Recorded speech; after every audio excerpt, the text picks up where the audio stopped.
আমরা আজকে organic A to Z এর পার্ট 2 তে চলে এসেছি, যেখানে আমরা কোশ্চেন আনসার প্র্যাকটিস করব এবং আমরা প্রথম প্রশ্নে চলে যাব। একদম কথা না বাড়িয়ে প্রথম প্রশ্নটা একটু ভালো করে দেখে নিতে হবে। কি বলা আছে? The stability due to resonance is maximum in. এখানে 4টে স্ট্রাকচার দেওয়া আছে এবং এই 4টে স্ট্রাকচারের ভিতরে কোনটা বেশি স্টেবল। অবশ্যই কিন্তু আমাদের এইটুকু মাথার ভিতরে একদম গেঁথে নিতে হবে, যে স্ট্রাকচারটা অ্যারোমেটিসিটি গেইন করে আছে সে কিন্তু সব থেকে বেশি স্টেবল হবে।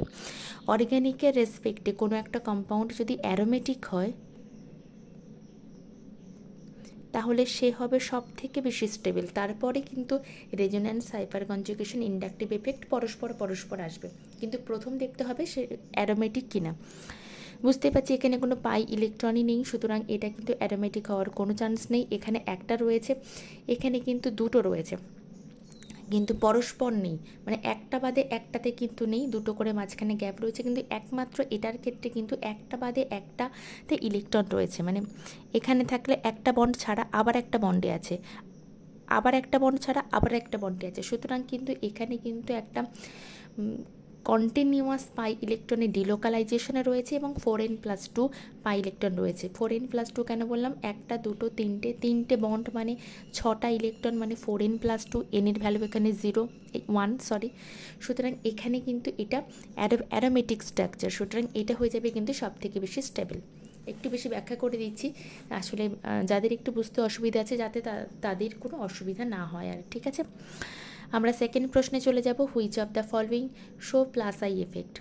প্লাস আই এফেক্ট কার রয়েছে দেখেই বুঝতে পারছি, কিন্তু অ্যালকিল গ্রুপ, সুতরাং এর ক্ষেত্রে প্লাস আই থাকবে। এর ক্ষেত্রেও তো মাইনাস আই রয়েছে, অবশ্যই এটা অনেক ইলেকট্রোনেগেটিভ। এর ক্ষেত্রেও অক্সিজেন অনেক ইলেকট্রোনেগেটিভ, মাইনাস আই রয়েছে। এর ক্ষেত্রেও অক্সিজেন ইলেকট্রোনেগেটিভ, মাইনাস আই রয়েছে। সুতরাং একমাত্র উত্তর হয়ে যাবে কিন্তু অ্যালকিল গ্রুপের, এটা 3 নাম্বারটা।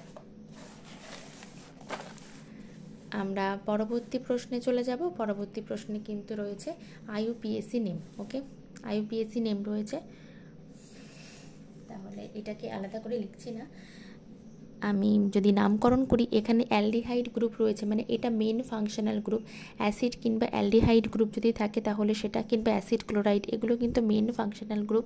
তাহলে আমাকে নাম্বারিং কিন্তু সেই দিক থেকে স্টার্ট করতে হয়, সেই হিসাব করতে গেলে সেই দিক থেকে স্টার্ট করে আমাকে সব থেকে ম্যাক্সিমাম কার্বন যে চেনটা রয়েছে সেটাকে আমাকে ধরতে হবে। যদি আমরা এইটা দিয়ে এইটা করি তাহলে কিন্তু অনেক ছোট হয়ে যাচ্ছে, কিন্তু আমরা এইটা দিয়ে এইটা যদি করি তাহলে অনেক বড় চেন। সুতরাং আমরা কিন্তু এই সেকেন্ড পার্টটাকে ধরবো। তাহলে এটা হয়ে যাবে 1 2 3 4 5 6, সুতরাং হেক্স হবে, 6 মানে হেক্স হবে। ওকে, এবার আমরা দেখব যে কিভাবে এলিমিনেট করব আমরা। ওকে, সবগুলোই কি হেক্স আছে? হ্যাঁ, সবগুলোই হেক্স আছে, ওটা দিয়ে আমি এলিমিনেট করতে পারছি না। ওকে, 3তে কিটো আছে, 3তে কিটো আছে, সবগুলো থেকেই কি 3তে কিটো কে দিচ্ছে? 3তে কিটোকে এ একটা দিয়েছে, এ একটা দিয়েছে, বাদ বাকিগুলো তাহলে দুটো অপশানকে আমি তাহলে কাট করে দিলাম। এই দুটো অপশানের ভিতরে এবার দেখব 2টে মিথাইল গ্রুপ রয়েছে, দুটোই 2তে মিথাইল গ্রুপকে দিয়ে দিয়েছে। আর হচ্ছে এবার হচ্ছে ইনটাকে কোথায় দিয়েছে, মানে ডবল বন্ডের পজিশন, অবশ্যই সেটা 4-এ হবে। এর ক্ষেত্রে 4-এ দিয়েছে, দেখুন এর ক্ষেত্রে 5-এ দিয়েছে। এরকম 4-5 থেকে সব থেকে কম নাম্বার যেটা সেটাই বসে, সুতরাং এটাই হয়ে যাবে আমার কিন্তু উত্তর। যাদের কিন্তু এইগুলোতে টুকটাক সমস্যা আছে তারা এই কোশ্চেন আনসার সিরিজগুলোই দেখতে থাকুন, তার দ্বারাই সলভ হয়ে যাবে। ওকে, আমরা পরবর্তী প্রশ্নটাতে চলে এসেছি। পরবর্তী প্রশ্নটাতে কি আছে বলা হচ্ছে যে structure of the compound whose IUPAC name is 3 ethyl 2 hydroxy 4 methyl hex 3 ionic acid is. Okay, এই ধরনের প্রশ্নগুলো পেলে আমরা কি করি, খুব সহজে আমরা কিন্তু মানে নিজেরা স্ট্রাকচার আঁকতে চেষ্টা করি। ঠিক আছে, আমরা দেখে নেব। প্রথমেই আমাদেরকে বলা হয়েছে যে হেক্স, সুতরাং হেক্সে কীভাবে যাচ্ছে? 1, এটা মেন ফাংশনাল গ্রুপ, 1 2 3 4 5 6। ওকে, ফার্স্ট আমরা এটা দিয়ে দেখি, 1 2 3 4 5 6 হেক্স। ওকে, অবশ্যই কিন্তু এটা কিন্তু হবে না, এটা অবশ্যই কাট হয়ে যাবে। কেন? এখানে কোথাও মানে ট্রিপল বার নেই, মানে এটা অলরেডি কাট হয়ে গেল। এবার এই দুটোর ভিতর থেকে এইটাকে যদি আমি ধরি 1 2 3 4 5, এর 1 2 3 4 5 এই অর্ডারে যাচ্ছে, 1 2 3 4 5 6 এই অর্ডারে যদি আমি করি সেক্ষেত্রে কি হয়ে যাচ্ছে, এটার একটা আলাদা কোনো একটা, এটা একটা মানে অ্যালকিল গ্রুপ টাইপের হচ্ছে, কিন্তু সেইটা এরকম কিন্তু কোনো নামকরণের ভিতরে নেই, সুতরাং কিন্তু এটাও বাদ চলে যাবে। আর এটাকেও যদি আমি ধরি সেক্ষেত্রে এই গ্রুপটাকে তো আমি মেন চেন ধরতে পারবো না, এইটাকে যদি ধরি 1 2 3 4 5 6, এটা 6 হচ্ছে ঠিকই, কিন্তু এইটা তখন হয়ে যাবে একটা সাবস্টিটিউট গ্রুপ, সে এরকম কিন্তু এই টোটাল গ্রুপটা কোনো অ্যালাইলি গ্রুপটা কিন্তু কোথাও আমরা নামকরণ নেই, সুতরাং এটাও বাদ চলে যাবে, উত্তর হয়ে যাবে এটা।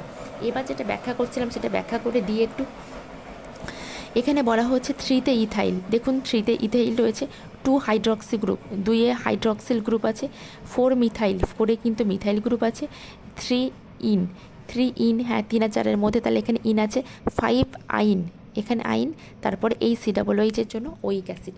ওকে, ঠিক এরকমভাবে কিন্তু করতে হবে। ইউপ্যাক নেম দিয়ে যদি দেয় তাহলে বুঝবেন আপনার লাক খুলে গেছে, কারণ ইউপ্যাক নেম দিয়ে কিন্তু খুব সহজে আমরা এলিমিনেট করতে পারি, একটু চোখ কান খোলা রাখলেই খুব সহজে দ্রুত এলিমিনেট করে ফেলা সম্ভব। ওকে, আমরা পরের প্রশ্নে চলে যাব। প্রশ্ন উত্তরগুলো সবাই দেখতে থাকুন, এই সিরিজগুলো দেখলেও কিন্তু যাদের বেসিক অর্গ্যানিক কেমিস্ট্রি বা জিওসিতে একটু অর্ধেক সমস্যা আছে সেগুলো দূর হয়ে যাবে আশা রাখতে পারি। ওকে, 5 নম্বরে চলে যাব। The structure of isobutyl in an organic compound is. প্রথমে জানতে হবে আইসোবিউটাইল কম্পাউন্ডটা কেমন দেখতে হয়। আইসোবিউটাইল কম্পাউন্ডটা এরকম দেখতে হয়, তাই তো, মানে এখানে একটা CH3 হয়ে যায়, এখানে একটা CH3, এখানে একটা তো CH গ্রুপ থাকে দেখে বোঝা যাচ্ছে, আর এখানে থাকবে একটা CH3, তাহলে টোটালটা হয়ে যাবে একটা আইসোবিউটাইল গ্রুপ।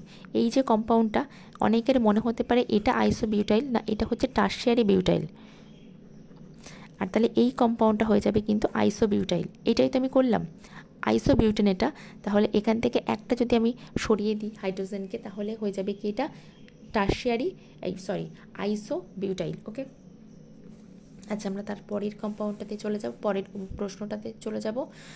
কি বলা হয়েছে, which nomenclature is not according to IUPAC system. Okay, কোন নোমেনক্লেচারটা ঠিকঠাক নয়। এখানে কি বলা হয়েছে, এই রকম কম্পাউন্ডের ক্ষেত্রে আমরা তো এই দিক থেকে নামকরণ শুরু করব, অবশ্যই এখানে ডবল বন্ডটাকে আমি চেষ্টা করব সবসময় কিন্তু লোয়েস্ট প্রায়োরিটিতে রাখতে। তাহলে কি হবে 1 2 3, তাহলে 1 2 3 যদি হয় তাহলে 3-তে ব্রোমো, কিন্তু আমরা এখানে 1-এ ব্রোমো করেছি, is not according two, is not বলেছে, তাহলে এটাই হয়ে যাবে আমার উত্তর। ওকে, তাহলে বাদবাকিগুলো আমরা একটু চেক করে নিই, উত্তর পেয়ে গেছি কিন্তু বাদবাকিগুলো একটু ব্যাখ্যা করা যাক। এই যে কম্পাউন্ডটা রয়েছে সবসময় চেষ্টা করব আমরা এই সাইড দিয়ে একে কিন্তু নামকরণটা করার, তাহলেই সুবিধা হবে, কারণ এখানে অ্যালকিল গ্রুপটা রয়েছে 1 2 3 4 5 6, যদি করি সেক্ষেত্রে হয়ে যাবে 2 এবং 4, 2 4-এ ডাইমিথাইল রয়েছে, 4-এ ব্রোমো রয়েছে আর হেক্সেন। হ্যাঁ, এটা কিন্তু সঠিক, তার মানে উত্তর হিসাবে ভুল হয়ে যাবে। আর এক্ষেত্রে আমরা যদি নামকরণে COOH থাকার জন্য এটা হচ্ছে মেন কিন্তু আমার ফাংশনাল গ্রুপ, সেক্ষেত্রে 1 2 3 4 5 6, তাই যদি হয় তাহলে হয়ে যাবে 5 উইক, হ্যাঁ 5-5-এ অক্সো গ্রুপ আছে, তারপরে হেক্সানোইক অ্যাসিড। ওকে, এটাও সঠিক, মানে উত্তর হিসাবে ভুল। আমরা তারপরে এইটাতে চলে যাব, এক্ষেত্রে হচ্ছে ফিনাইল গ্রুপ না অ্যালকিল গ্রুপকে সবসময় প্রায়োরিটি 1-এ রাখার চেষ্টা করব, 1 2 3 4 5, সেক্ষেত্রে 2 মিথাইল হয়ে যাবে, 3 ফিনাইল পেন্টেন। ওকে, এটাও ঠিক আছে, মানে উত্তর হিসাবে কিন্তু আমার এটা ভুল। ওকে, আমি বারবার বলছি ইউপ্যাক নেম দিয়ে কোনো প্রশ্ন যদি দেয় সেক্ষেত্রে কিন্তু আমরা খুব সহজে দ্রুত এলিমিনেট করতে পারবো সাবস্টিটিউট দিয়ে, সেই জন্য এক্সপেক্ট করুন যদি ইউপ্যাক নেম দিয়ে একটা দুটো প্রশ্ন চলে আসে তাহলে কিন্তু সেটা খুবই ভালো। আমরা পরবর্তী প্রশ্নে চলে যাব। পরবর্তী প্রশ্ন কত নাম্বার? ওকে, 7 নাম্বার প্রশ্ন। 7 নাম্বার প্রশ্নে কি আছে, এটাও কিন্তু IUPAC নেম দিয়ে আছে, এটা আমরা একটু এখানে স্ট্রাকচারটা সামহাউ মিসিং, আমি হয়তো তুলতে ভুল করেছি, ঠিক আছে, এটা আমরা ওমিট করে বেরিয়ে যাচ্ছি, পরে যদি কখনো পাই সেক্ষেত্রে করিয়ে দেবো। সেকেন্ড, আরও একটা IUPAC নেম আছে, এটা ভীষণ একটা ইম্পর্টেন্ট প্রশ্ন, এই ধরনের প্রশ্নের ক্ষেত্রে খেয়াল রাখতে হবে, এটাও একটা অ্যালকিল গ্রুপ, দেখুন এটাও একটা অ্যালকিল গ্রুপ, দুটো অ্যালকিল গ্রুপ যেহেতু একে অপরের ট্রান্সে রয়েছে সুতরাং এটা কিন্তু ট্রান্স হবে। তাহলে দুটো যেহেতু সিস, আমি সিস দিয়ে নামকরণ দেখছি, তাহলে সিস দিয়ে নামকরণ দুটো আগেই আমি কেটে দেব। আমি বলেছি না আইইউপিএসসি নেম দিয়ে করলে খুব দ্রুত আমরা এলিমিনেট করতে পারি, তাহলে দুটোই চান্স রয়েছে। এবার আমরা চেষ্টা করব সবসময় লোয়েস্ট প্রায়োরিটি অর্ডার দিয়ে করতে, এই ডাবল বন্ডকে লোয়েস্ট প্রায়োরিটি অর্ডারে রাখার চেষ্টা করব। ওকে, 1 2 3 4 5 এই অর্ডারে করলেই তো সব থেকে লংগেস্ট কার্বন চেনকে আমরা পাচ্ছি, তাহলে সেই হিসেব করলে ক্লোরো কিন্তু 2-এ থাকবে, ক্লোরো কিন্তু 2-এ থাকবে, ক্লোরো কিন্তু 2-এ আছে, আর এখানে 3-এ আছে আয়োডো, তাহলে এটাই কিন্তু সঠিক উত্তর হবে। আর এর ক্ষেত্রে 3-এ আয়োডো দিয়েছে আর 4 ক্লোরো করেছে, সুতরাং এটাও কিন্তু যথেষ্ট ভুল, মানে চেষ্টা করেছে এদিক থেকে নামকরণ করার, এটা তাহলে কিন্তু হয়ে যাবে সঠিক উত্তর, এটা কিন্তু হয়ে যাবে ভুল। ওকে, আমরা তারপরে প্রশ্নতে চলে যাব। 9 দাগের প্রশ্নতে কি বলা হয়েছে, বলা হয়েছে the state of hybridization of C2 C3 C5 C6 ব্লা ব্লা। ওকে, প্রথমে তার মানে আমাকে যেটা করতে হবে সেটা হচ্ছে আমাকে আগে নামকরণটা করে নিতে হবে, তাই তো। 1 2 3 4 5 6 ডবল বন্ড আর ট্রিপল বন্ড যদি একসঙ্গে থাকে সবসময় আমরা চেষ্টা করব ডবল বন্ডকে কিন্তু কম নাম্বারে রাখার। ওকে, এবার তাহলে আমাকে বলেছে C2কে আগে করতে, C2তে তাহলে কি হচ্ছে 1 2 3 4 মানে হয়ে যাবে sp3, sp3 দিয়ে তো একটাই আছে, সুতরাং উত্তর তো এটা হওয়া উচিত। ঠিক আছে, আমরা পরস্পরগুলো মিলিয়ে নেব। এটা দেখি sp2, হ্যাঁ এটা sp2 হচ্ছে, C5 মানে এটা 1 2 3 4 মানে এটা sp3 হবে, তাহলে তো এটা তো sp3 হওয়া উচিত। তারপরে আবার C6-এ গিয়ে কি এটা sp, এটা sp, এটা কিন্তু sp3 হবে, তাহলে কোথাও একটা ভুল হচ্ছে, কারণ বাকিগুলোতে একটা sp3 নেই, তাহলে এটাই হবে উত্তর, এটা কিন্তু sp3 হবে। কোথাও হয়তো আমি ভুল মানে টুকতেও ভুল করেছি, সেটাও হতে পারে, 1 2 3 4, হ্যাঁ sp3 হবে। ঠিক আছে, এই আনসারটা একটু দেখতে হবে। ওকে, আমরা 10-এ চলে যাব। 10-এ কি বলা হয়েছে, among the following the reaction that proceeds through the electrophilic substitution. এটা একটু ভাবুন। ওকে, তাহলে এটাতে কি হচ্ছে, among the following the reaction that proceeds through an electrophilic substitution. Okay, কোনটা ইলেকট্রোফিলিক সাবস্টিটিউশন সেটা আমাকে বলতে বলা হয়েছে। এখানে কি আছে, আচ্ছা এই রিয়েজেন্টটাকে চিনে রাখতে হবে। এই রিয়েজেন্টটা কী করে, Cl মাইনাস উৎপাদন করে। Cl মাইনাস কিন্তু অ্যাজ আ নিউক্লিওফিল রিয়াক্ট করে, সুতরাং এটা কিন্তু উত্তর হিসাবে হচ্ছে না, কারণ আমাকে ইলেকট্রোফিলিক সাবস্টিটিউশন চেয়েছে। ওকে, আমরা সেকেন্ডটাতে চলে যাব। হ্যাঁ, এইখান থেকে কিন্তু একটা Cl প্লাস উৎপাদন হয়, যেটা কিন্তু অ্যাজ এ ইলেকট্রোফাইল কাজ করে, সুতরাং উত্তর হয়ে যাবে কিন্তু এইটা। সেকেন্ড, এটার ক্ষেত্রে তো অ্যাডিশান হয়েছে, দেখতেই পাচ্ছেন ডবল বন্ডগুলোতে সব একটা করে Cl ঢুকে গেছে, এটাও কিন্তু উত্তর হিসাবে হয়ে যাবে ভুল।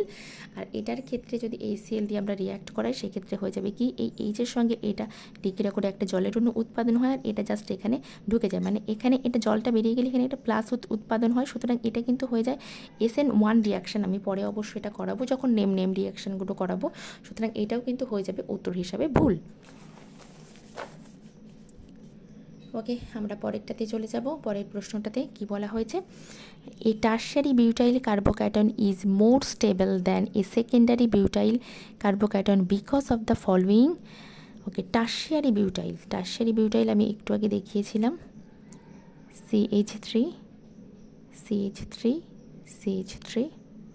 ওকে, টার্শিয়ারি বিউটাইল কার্বোক্যাটন, আর একটা বলেছে কি সেকেন্ডারি। ভীষণ গরম।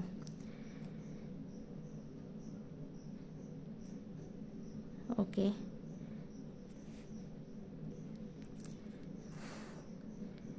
C2H5 দিয়ে প্লাস, এটাই হয়ে যাবে সেকেন্ডারি বিউটাইল, তাই তো।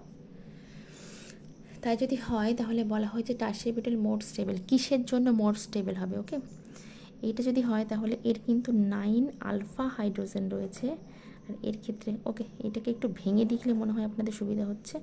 সেক্ষেত্রে একদিকে থাকবে CH3 আর একদিকে CH3, আর এখানে চলে যাবে একটা প্লাস চার্জ সঙ্গে একটা H। এটাই তো আমাদের হয়ে যায় সেই সেকেন্ডারি বিউটাইল গ্রুপ, সুতরাং এর ক্ষেত্রে 2 আর 3 5টা আলফা হাইড্রোজেন রয়েছে স্টেবিলিটি রেসপেক্টে, সুতরাং এটা কিন্তু আমরা হাইপার কনজুগেশন দিয়ে ব্যাখ্যা করতে পারবো। ওকে, টটোমেরিজম উইল বি এক্সিবিট, কার ক্ষেত্রে টটোমেরিজম প্রদর্শিত হয়, তাই তো। প্রথমটার ক্ষেত্রেই হবে, কারণ এই ক্ষেত্রে নাইট্রোজেনের সঙ্গে হাইড্রোজেন রয়েছে, এর ক্ষেত্রে নো হাইড্রোজেন, হাইড্রোজেন নেই, এখানেও কিন্তু হাইড্রোজেন নেই এবং এখানেও কিন্তু কোনো রকম হাইড্রোজেন নেই।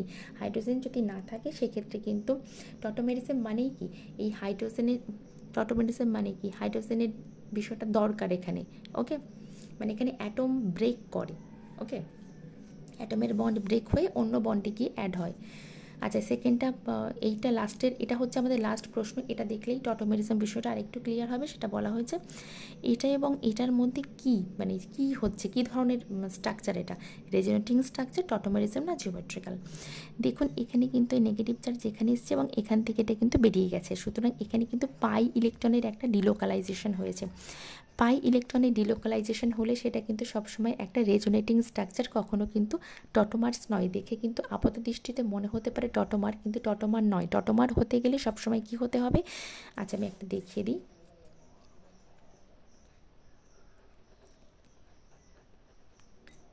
এটা হচ্ছে একটা টটোমারের এক্সাম্পল, সেই যেটা এখানে কি হলো, একটা হাইড্রোজেন কিন্তু এখানে গিয়ে যুক্ত হয়ে গেল, মানে কি অ্যাটম ব্রেক করলো, সেক্ষেত্রে কিন্তু সেটা হয়ে যাবে টটোমার। ওকে, ভালো থাকবেন ভীষণ।